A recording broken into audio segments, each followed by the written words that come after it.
स्वागत है आपका जन तक भारत पर, जहां हर खबर रखती है मायने और हर आवाज बनती है हक की पहचान। आइए जानते हैं आज की बड़ी खबरें विस्तार से। बात करते हैं सबसे पहले उत्तर प्रदेश की बड़ी खबर से, जहां हरदोई में अरिबा खान द्वारा एक सीएनजी पंप कर्मचारी पर पिस्तौल तानने का मामला सामने आया था। अब 2 दिनों में अरिबा ने माफी मांग ली है और कहा है, मैंने गलती की है, नियमों की अवहेलना की।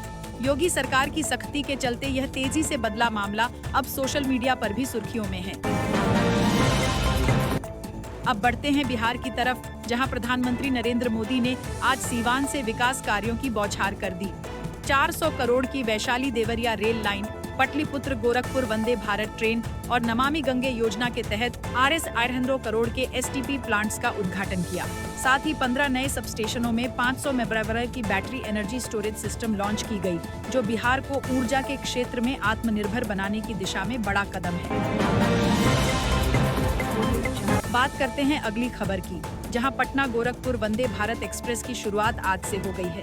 यह ट्रेन पटलिपुत्र से दोपहर 2:25 पर रवाना होकर रात 9:35 पर गोरखपुर पहुंचेगी।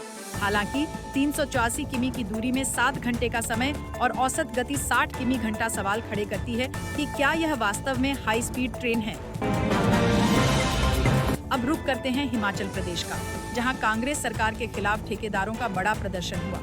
2 साल से बकाया भुगतानों के कारण अधूरे प्रोजेक्ट्स, रुके हुए विकास कार्य और सड़कों पर उतरे ठेकेदारों ने सरकार की कार्य प्रणाली पर सवाल उठा दिए हैं। वहीं कर्नाटक से भी बड़ी खबर आई है, जहां कांग्रेस सरकार ने हाउसिंग स्कीम में मुस्लिम समुदाय के लिए 15% आरक्षण का ऐलान कर दिया है।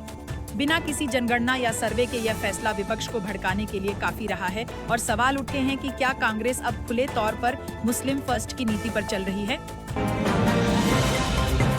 बात करते हैं अगली खबर की, जहां उत्तर प्रदेश के मुख्यमंत्री योगी आदित्यनाथ ने गोरखपुर लिंक एक्सप्रेसवे का उद्घाटन किया। मार्ग अब 6 लेन में विस्तारित हो गया है, जिससे लखनऊ से गोरखपुर की दूरी 6 घंटे से घटकर 3 से 5 घंटे रह गई है।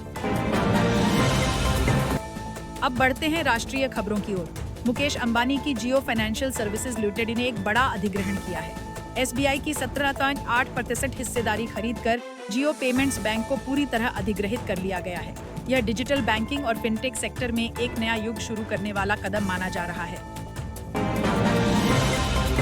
बात करते हैं अगली बड़ी खबर की, जहां ISRO और नासा के बीच ऐतिहासिक साझेदारी के तहत NISR सैटेलाइट के लिए GSLV F-16 मिशन की घोषणा हुई है।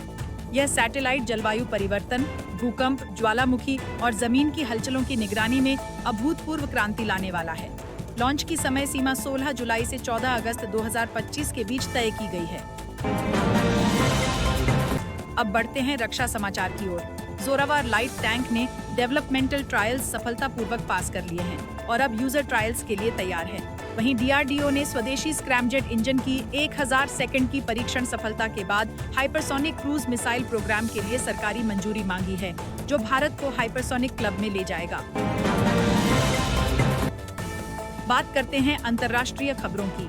ईरान और इजराइल के बीच युद्ध की आग और तेज हो गई है। ईरानी रिवोल्यूशनरी गार्ड्स के इंटेलिजेंस हेड को बदल दिया गया है और तेहरान के लविजान इलाके में खामनेई के बंकर पर इजराइल ने सीधा हमला किया है। वहीं ईरानी मिसाइल हमले में इजराइल के वीजमैन इंस्टीट्यूट को भारी नुकसान पहुंचा है। इसी कड़ी में अमेरिका से भी बड़ी प्रतिक्रिया सामने आई है। डोनाल्ड ट्रंप ने कहा है कि वो अगले 2 हफ्तों में तय करेंगे कि ईरान पर सैन्य कार्रवाई करनी है या नहीं। इस बीच अमेरिकन एयरलाइंस ने दोहा और यूनाइटेड एयरलाइंस ने दुबई के लिए उड़ानों पर रोक लगा दी है।